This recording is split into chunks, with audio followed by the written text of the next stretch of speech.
Hello, welcome to China Throughlines, a series of conversations about China's present in light of its recent past.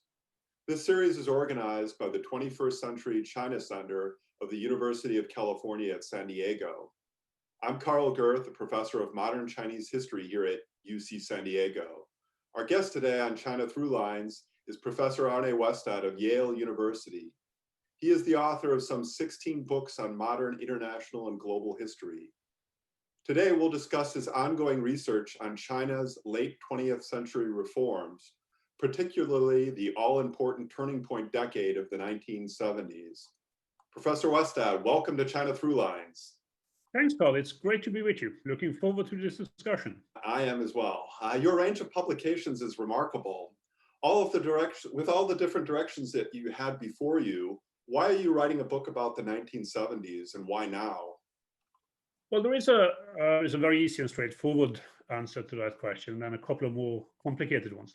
The easy one is that I myself first came to China during the 1970s. I arrived as a fresh-faced undergraduate at Beida at Peking University in 1979. So just sort of towards the tail end of the time period that I'm writing about with Professor Chen Jian in this book.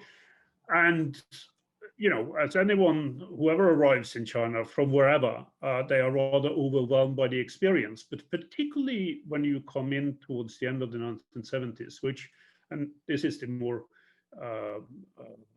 complicated reason why we've chosen this decade, is a time period that completely upset what many of us thought we knew about China, right? I mean, we're coming out of the latter phase of the Cultural Revolution, where at least I had started to pick up, what I thought China was about. And then arriving in Beijing, finding that it's very, very different from that. So curiosity connected to a certain sense of significance in terms of this longer decade of the 1970s is what led us to this. So it seems to me that a lot of people are now going back and looking at the 1970s. Why do you think all of this sudden interest again in the 1970s? So I think there are two main reasons. I mean, the first one is this transformation that I already alluded to. I mean, it seems to me, and I think to a lot of people, as you indicate, that during that long 1970s, sort of from very late 1960s, late 68, 69, and up to maybe as late as 83, 84, China went through a profound transformation that in many ways was, not given when you come out of the 1960s or even the early part of the People's Republic. But this sense of transformation in rather unexpected directions, and then feeling an urge to try to explain that, what actually happens. I think that's the first one. And then the second one is, of course, that China during the 1970s left us with a lot of unresolved issues. Right? So in terms of governance, maybe first and foremost in terms of politics, also in terms of the political economy and the economy in general, lots of the issues that came out of that transformation, even though they pointed in a direction that led us towards what we're seeing now, are still unresolved, are still open. I mean, what kind of economy should China really have? What should be the place and the position of the Chinese Communist Party in the governance of China?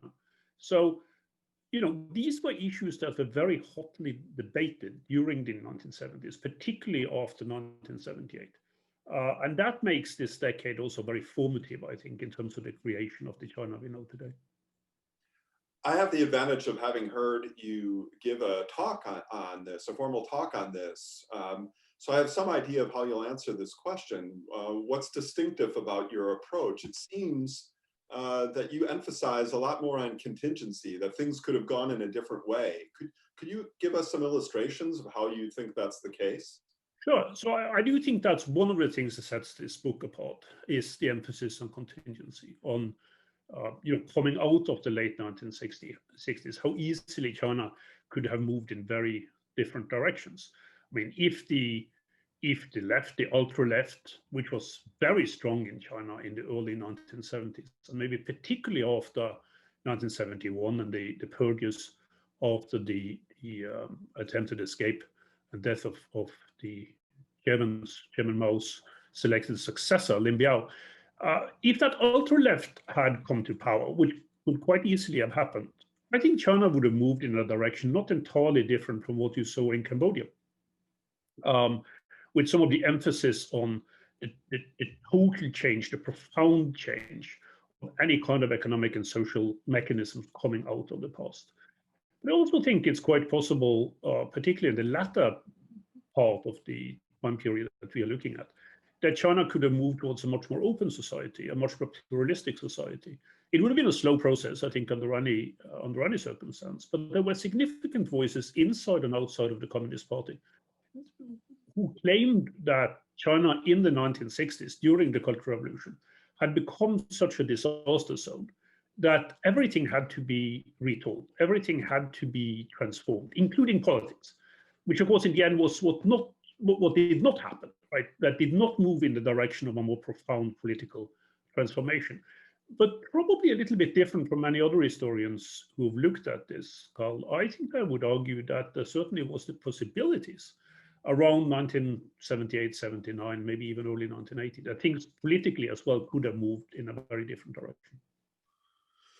Yeah, that's very interesting. I guess the way one of the ways that I asked students to think about the 1970s is with what I think of as a trick question: when did the reform era begin, or what the PRC calls the reform era?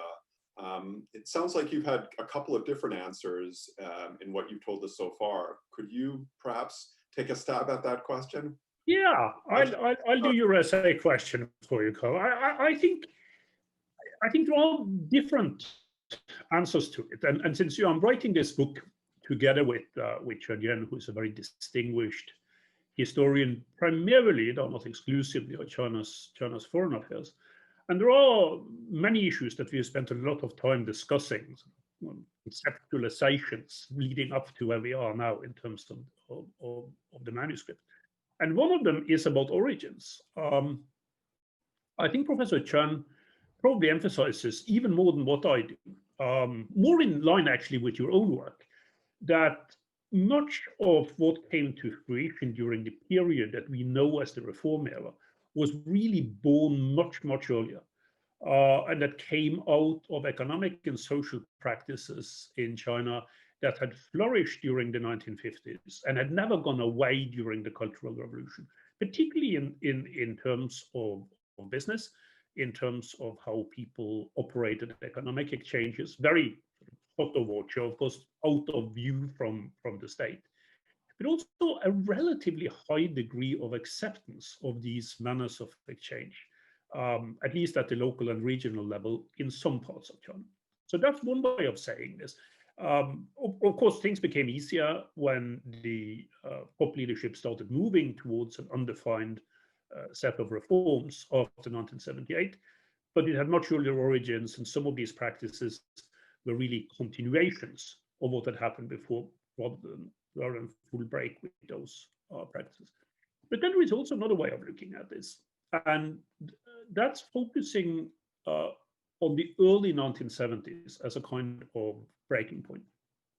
And I think we are sort of in between these two explanations in a way. We see the early origins, but we also understand, I think both of us, but not necessarily in the same way, that the years from 1972 to 1974 were particularly significant. And the reason for that was that in some of the wealthier provinces of China, Jiangsu, Zhejiang, in the south, parts of Guangdong, parts of Fujian province, these practices flourished to a degree that they could not do before. Part of that had to do with the lack of interference from the central level. I mean, the communist state was in a deep crisis at this point, and its ability to hold up these processes were limited.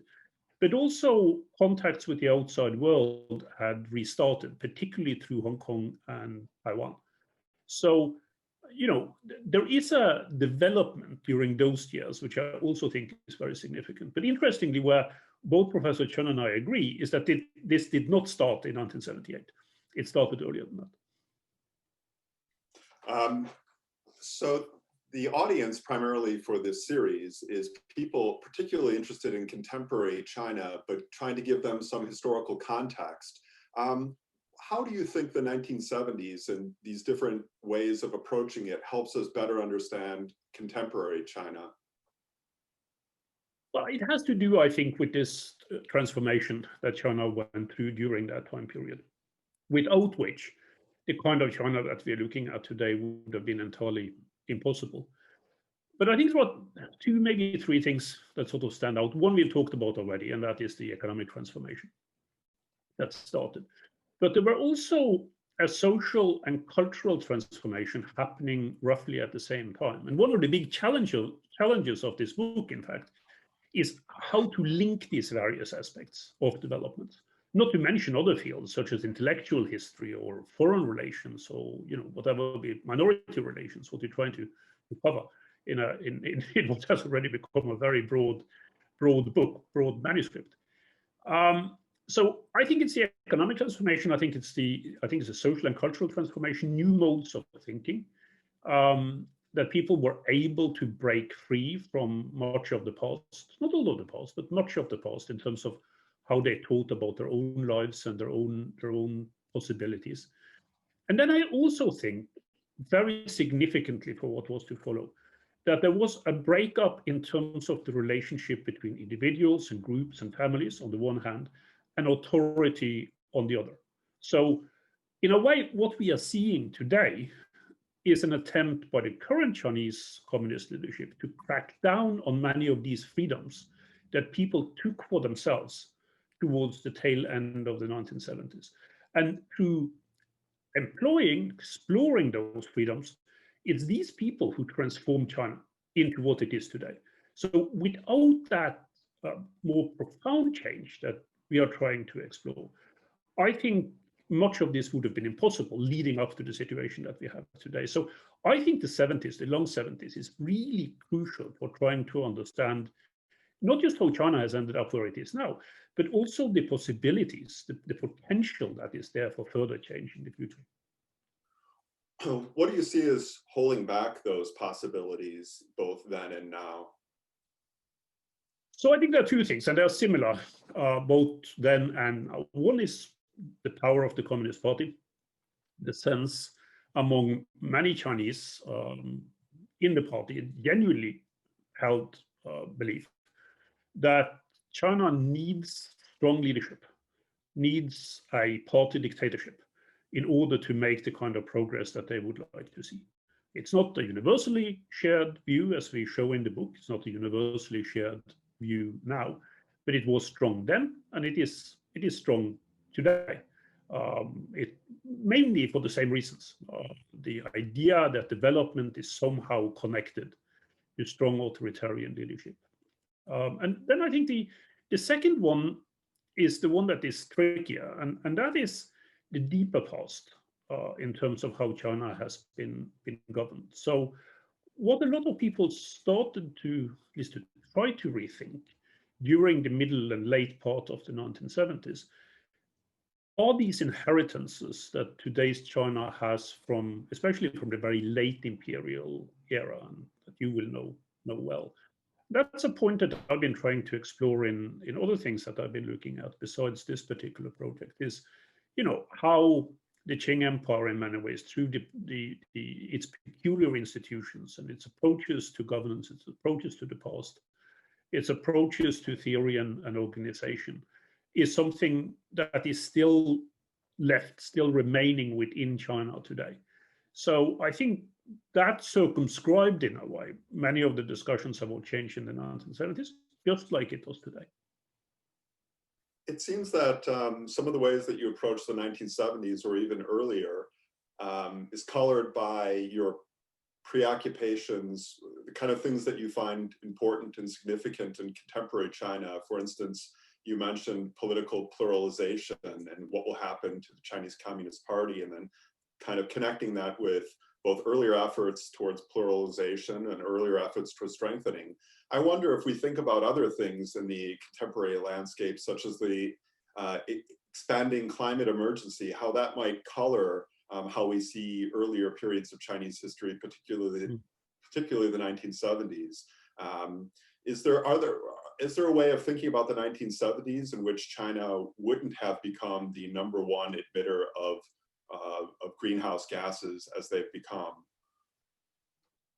It's hard to imagine a different path forward. It is very interesting, though, to see how many of the discussions in that longer period of transformation that we are looking at that have to do with ecologies and have to do with the environment, but not necessarily in ways that would lead forward to a more sustainable, less polluting industrial transformation for China. Let me explain what I mean by that. Because, clearly some of the Maoist great projects of the 1950s and 1960s, industry, infrastructure, energy, dam building, mining, etc., had terrible consequences in environmental terms.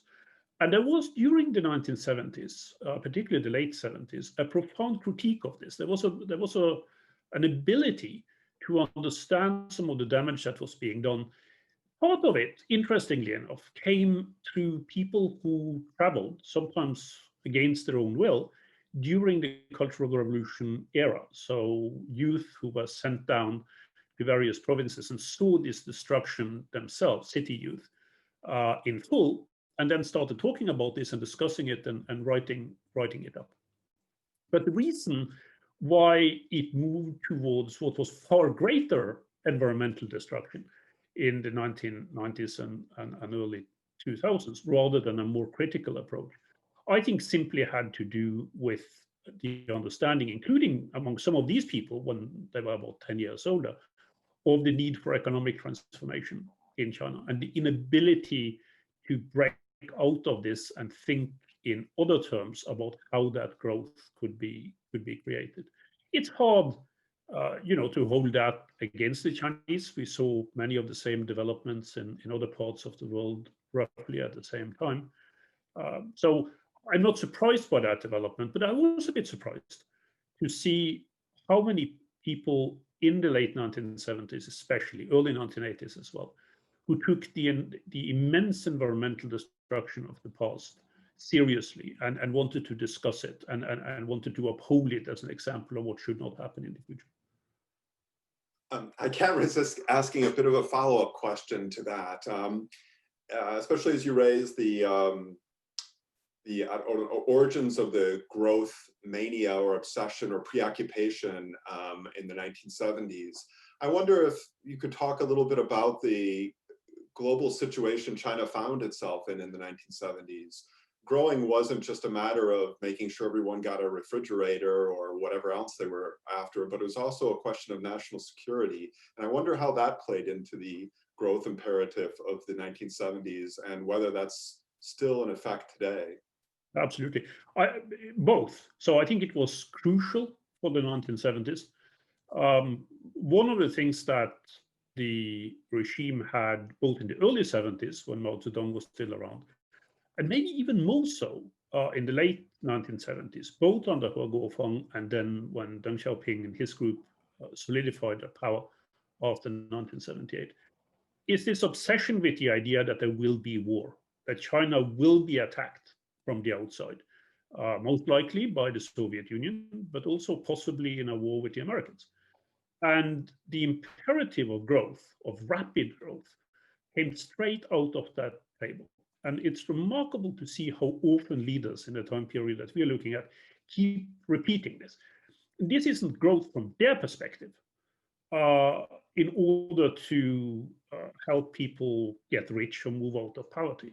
It's all about strengthening the state, of creating a state that can withstand the storms of that war that is going to come in the future.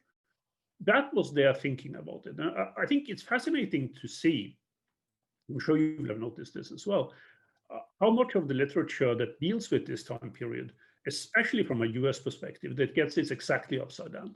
They think that the economic reform is simply about setting productive forces free and enabling people to go through a transformation, a market transformation based on what's happened elsewhere.